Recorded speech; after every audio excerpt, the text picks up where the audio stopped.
इस बीच आगे बढ़ते हुए अगली खबर मेरठ से, जहां से आज प्रचार अभियान की शुरुआत होने जा रही है। भारतीय जनता पार्टी आज प्रचार करने जा रही है। प्रधानमंत्री नरेंद्र मोदी खुद आज शंखनाद करते हुए नजर आने वाले हैं। उत्तर प्रदेश के मेरठ से पीएम नरेंद्र मोदी मेरठ के मोदीपुरम में रैली करेंगे। यूपी में एनडीए में शामिल नेता मंच पर मौजूद रहने वाले हैं। आरएलडी अध्यक्ष जयंत चौधरी रैली में शामिल होंगे। संजय निषाद, ओम प्रकाश राजभर मंच पर मौजूद रहेंगे। और देखिए, आरएलडी के साथ में 15 सालों में ये पहली बार मौका होगा जब मंच साझा करते हुए प्रधानमंत्री नरेंद्र मोदी बीजेपी नजर आने वाली है। आज मेरठ में हुंकार प्रधानमंत्री नरेंद्र मोदी भरने जा रहे हैं। चुनावी तारीखों के ऐलान के साथ में चुनावी शंखनाद बीजेपी कर रही है। और उत्तर प्रदेश की बात करें तो उत्तर प्रदेश बेहद अहम राज्य, 80 सीटें उत्तर प्रदेश से जाती हैं लोकसभा चुनावों के लिए। और ऐसे में इन 80 सीटों को साधना बेहद इंपॉर्टेंट हो जाता है बीजेपी के लिए। और लगातार ये दावे भी बीजेपी करती आ रही है कि यूपी में 80 की 80 सीटें जीती जाएंगी।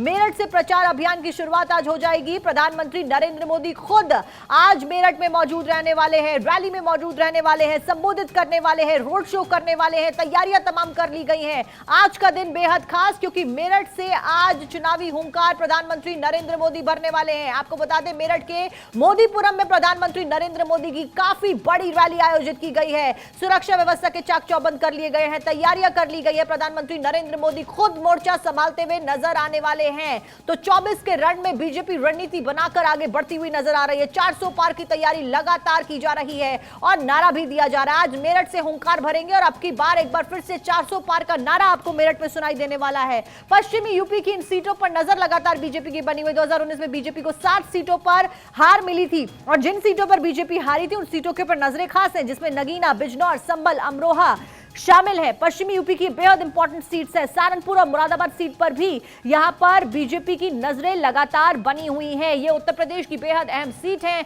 और उत्तर प्रदेश में आज चुनावी शंखनाद प्रधानमंत्री करने वाले हैं। मेरठ से इस रैली का आगाज होगा और बड़ी बात और महत्वपूर्ण बात यह कि मेरठ वही जगह, वही जिला जहां से प्रधानमंत्री नरेंद्र मोदी ने 2014 के चुनावों का शुरुआत करी थी उत्तर प्रदेश में, और 19 में भी यही हुआ था। और इतिहास को दोहराते हुए 2024 में एक बार फिर से मेरठ से शुरुआत। 2014 में बुलंदशहर से भी प्रधानमंत्री नरेंद्र मोदी ने रैलियां की थी। बीजेपी ने यूपी में 80 में से 71 सीटें जीती थी। इतिहास दोहराना चाहती है बीजेपी। 2019 में संख्या घट गई थी, 71 से 62 हो गई थी सीटों की संख्या। यूपी से 80 सीटें जाती हैं। पहले 71 सीटें जीती 2024 के चुनाव में, फिर 62 सीटें 2019 के चुनाव में जीती। अब 2024 के चुनाव में 80 पार का नारा दिया जा रहा है। 80 सीटें बीजेपी जीतेगी, ये कहा जा रहा है लगातार तमाम नेताओं के द्वारा, प्रधानमंत्री के द्वारा। 2019 में 7 सीटों पर हार का सामना करना पड़ा था और वही आंकड़ा बढ़कर आपको बता दें 2019 में बड़ा था और उससे पहले ही आंकड़ा कम था। लेकिन फिलहाल बीजेपी रणनीति के साथ में नजर आ रही है। अब मेरठ का भी जातीय समीकरण समझ लेते हैं, क्योंकि मेरठ में आज रैली है। मुस्लिम 5.50 लाख यानी कि 5,50,000 मुस्लिम समुदाय के लोग, दलित 3 लाख हैं, वैश्य समुदाय के 2,25,000 लोग हैं, ब्राह्मण समुदाय के 1,50,000 लोग, जाट 1 लाख और अन्य जातियां 5,40,000 हैं।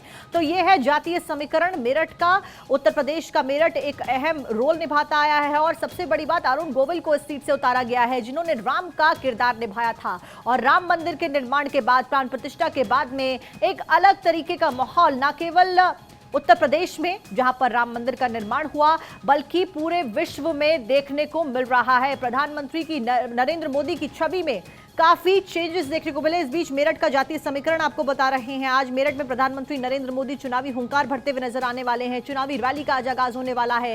इस बीच अरुण गोविल, जो कि प्रत्याशी के तौर पर उतारे गए हैं मेरठ से, उनको टिकट दिया गया है, वो भी मौजूद रहने वाले हैं।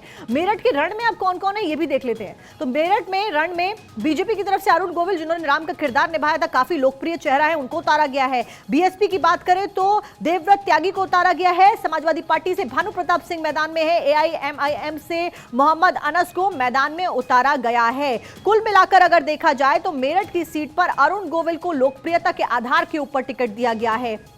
अरुण गोविल एक वो किरदार जिसने घर घर जाके लोगों के दिल में जगह बनाई। ऐसे में लोग अब चुनावों में कितनी जगह अपने दिल में और सियासत के इस रण में अरुण गोविल को देखते हैं, ये देखना महत्वपूर्ण और चुनौतीपूर्ण, क्योंकि कई सारे दूसरी पॉलिटिकल पार्टीज के नेता भी यहां पर अच्छे पॉलिटिकल बैकग्राउंड के साथ में मैदान में उतरते हुए नजर आ रहे हैं। कुल मिलाकर प्रधानमंत्री नरेंद्र मोदी मेरठ में आज जीत का मंत्र देंगे, जनता के साथ संवाद करेंगे, अभिवादन स्वीकार करेंगे, साथ साथ में संबोधित करने वाले हैं। हैं। अब इस संबोधन के ऊपर नजरें लगातार हमारी बनी हुई है, क्या कुछ इस संबोधन होता है, क्योंकि उत्तर प्रदेश जैसा कि हम लगातार कह रहे हैं एक बेहद अहम भूमिका निभाता है। 80 सीटें उत्तर प्रदेश से जाती हैं। इस बीच पश्चिमी यूपी के ऊपर भी बीजेपी की लगातार नजरें बनी हुई हैं। 80 का जब नारा दिया जा रहा है तो उस 80 के नारे को पूरा करना बीजेपी के लिए एक बड़ा चैलेंज हो सकता है, क्योंकि 71 और उसके बाद सीटें घटी 2019 के चुनाव में। अब क्या 80 की 80 सीटें बीजेपी जीतती है,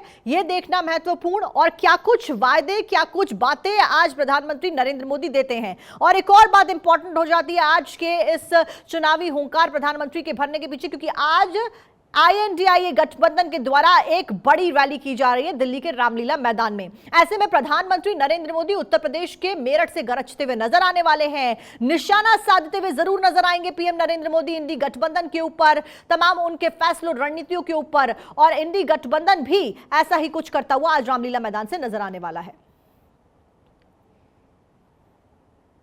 तो देखिए, लगातार आपको तस्वीरें और अपडेट देते रहेंगे। आज प्रधानमंत्री नरेंद्र मोदी का कार्यक्रम है, क्या कुछ वो कार्यक्रम रहने वाला है ये भी हमने आपको बताया। और इस बीच मेरठ में जातीय समीकरण क्या कुछ है, कौन से प्रत्याशी किसके अगेंस्ट में नजर आने वाले, ये भी हमने आपको बताया।